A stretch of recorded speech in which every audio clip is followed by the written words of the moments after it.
questioning your ability to become a project manager? Or are you already a project manager and questioning your ability? What's stopping you? Let me guess. Fear of making mistakes, not knowing everything.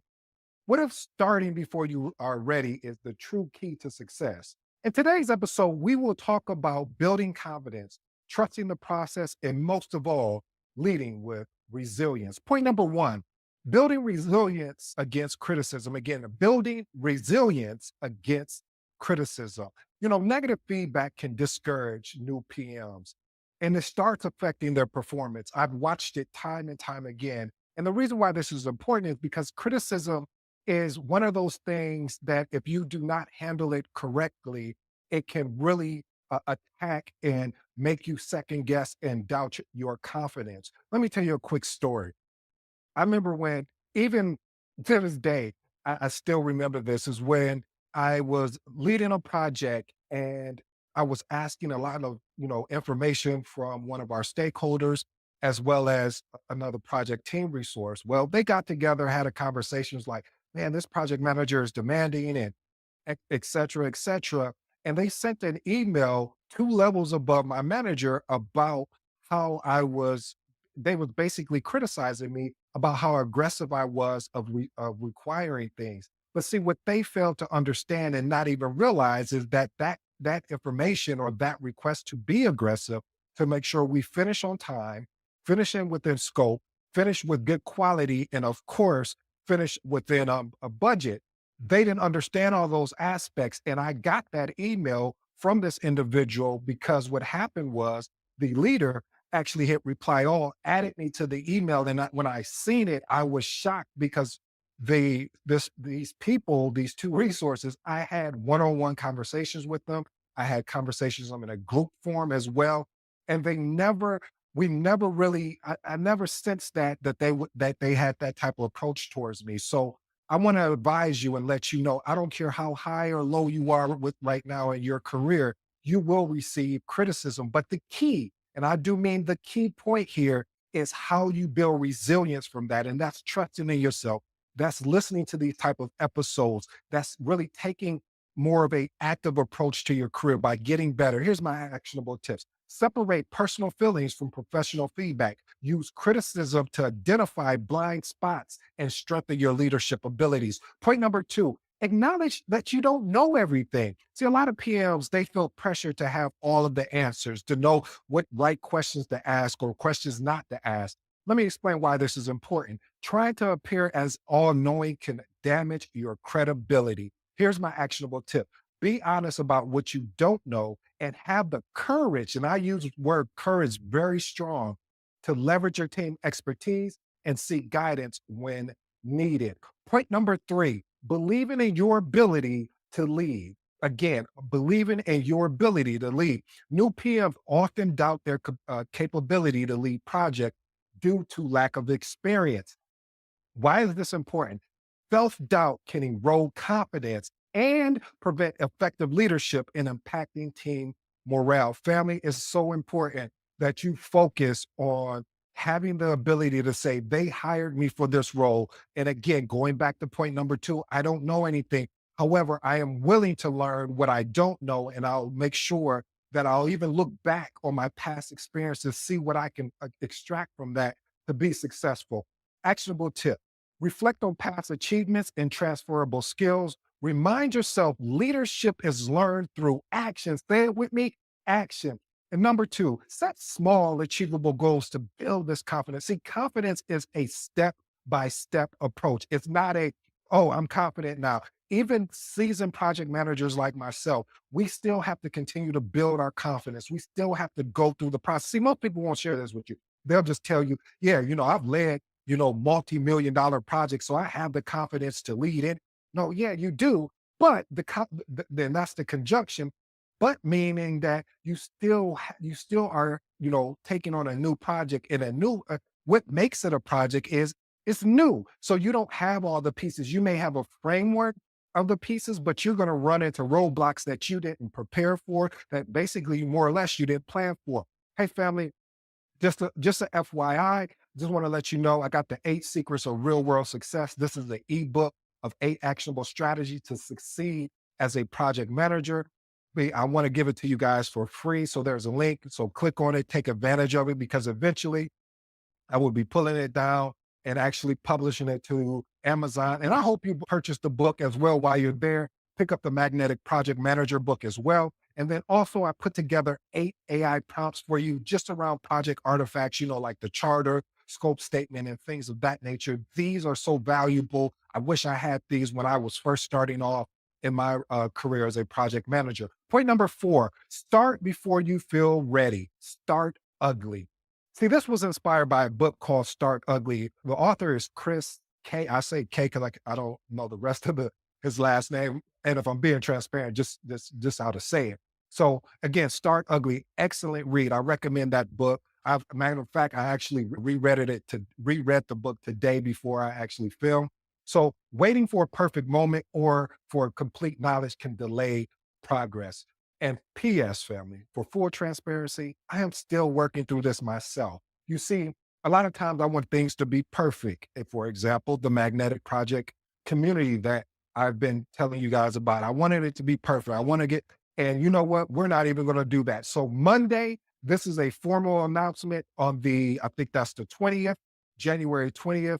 We will be posting it. We will be going live, providing access to it, and we're going to start ugly. And I look forward to your feedback, your criticism, whatever you have, because my goal is to serve you and to allow you to get prepared for this thing that I love, that I hope you fall in love with, called project management. So again, why is this important? Perfectionism can cause procrastination, leading to missed opportunities. Here's my actionable tip. Start with the knowledge and tools you have, and then take action, learn through experience, and then continually to refine your approach as you go. Point number 5, trusting the process. Again, trusting the process.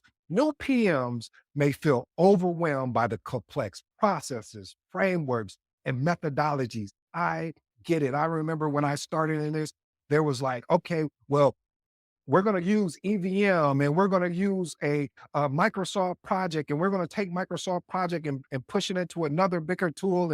And I was just like, the phrase, like a deer caught in headlights. I was that example. And I promised myself, if I ever got an opportunity to be a authority, or I should say a leader in this space, I was going to give back and let PMs know, especially new PMs, because this stops a lot of new PMs from moving forward and getting into this career called project management, because they get that first taste of the complexities of processes and methodologies.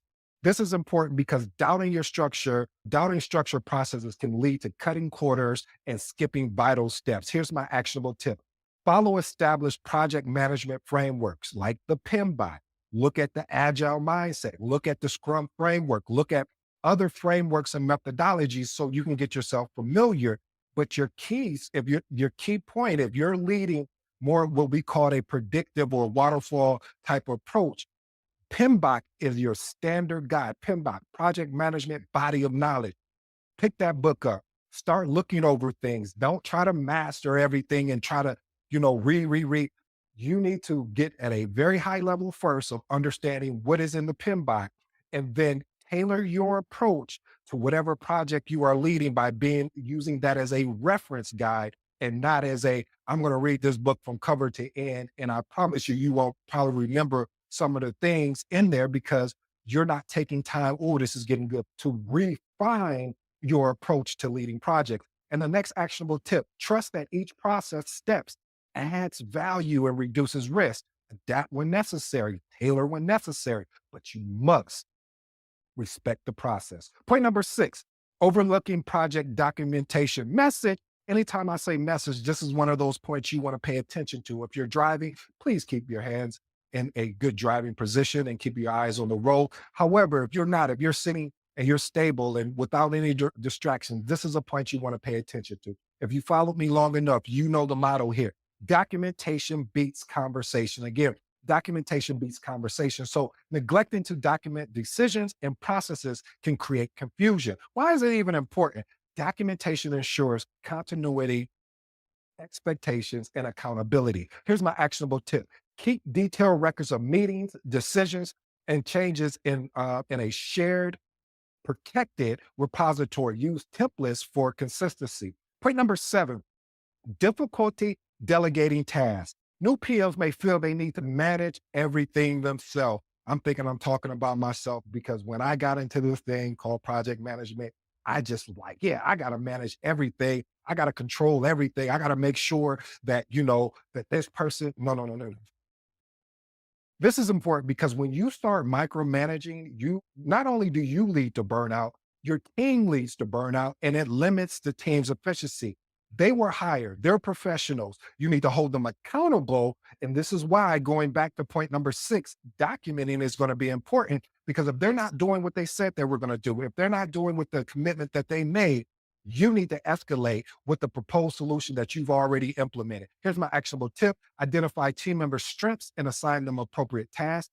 Trust your team and provide clear instructions and deadlines. Point number 8, lack of decision making can erode confidence. Again, lack of decision making can erode confidence. This is what I see time and time again by new PMs: the fear of making the wrong decision. Again, I'll say this again: the fear of making the wrong decision. You see, when you have the fear of making wrong decision, you cause delays. I love what Colin Powell said. He said, "Don't wait until you have all the information. When you have about 40 to about 70% of the information, you might want to do something what we call going with the gut. Others call that intuition, and move forward with the decision. You can always course correct. Why is this important? Indecisiveness slows progress and undermines the team's confidence. Here's my actionable tip: gather necessary data, consult with the team, make timely decisions, and reflect on outcomes to improve your decision making process. Family, again, just as a reminder, I got that 8 Secrets of Real World Success ebook in there. It will be up for a limited time. Also, I put together those 8 AI prompts to assist you around project artifacts so you can start your journey. Here's my 3 transformational remarks, and I'll let you be on your way. First one: building resilience against criticism. Criticism, as we discussed, is one of those things that's gonna happen when you get into this career called project management. But it's how you deal with it, and how you deal with it, which is my actionable tip. Separate personal feelings from professional feedback. Use criticism to identify blind spots and strengthen leadership ability. Number 2, lack of decision making confidence. I gave you the quote regarding Colin Powell, but we have to understand indecisiveness slows progress and undermines the ability. And again, if you didn't catch that Colin Powell quote, don't wait until you have all the information. When you have about 40 to about 70% of the information, you need to go with your gut. Here's my actionable tip: gather necessary data, consult with the team, and make timely decisions and reflect on those outcomes to improve your decision making process. And number 3, my favorite: starting before you feel ready. Perfectionism can cause procrastination and leading to missed opportunities. So I'm not going to tell you what is better for me to show you than to tell you, even though I'm doing both. So again, as a reminder, on January 20th, you want to look for a link and connect with me because we will be launching the Magnetic Project Manager. We're going to launch it ugly, as we talked about earlier, and we will build and grow. So I hope you come and join me on this journey because it will be a journey. My goal here is to set you up for success, to provide you that mentoring, that coaching, and to really build a community of like-minded individuals, because it's not going to be about me, it's going to be about you. So we're going to need people in there who are really about really either making the transition into project management or are already project managers so we can support the community. So if you're one of those people, which I believe you are, come and join me on this journey. Well, family, I hope you enjoyed today's episode. I go by the name of ED. For all you smart and intelligent people, that just simply means Ed.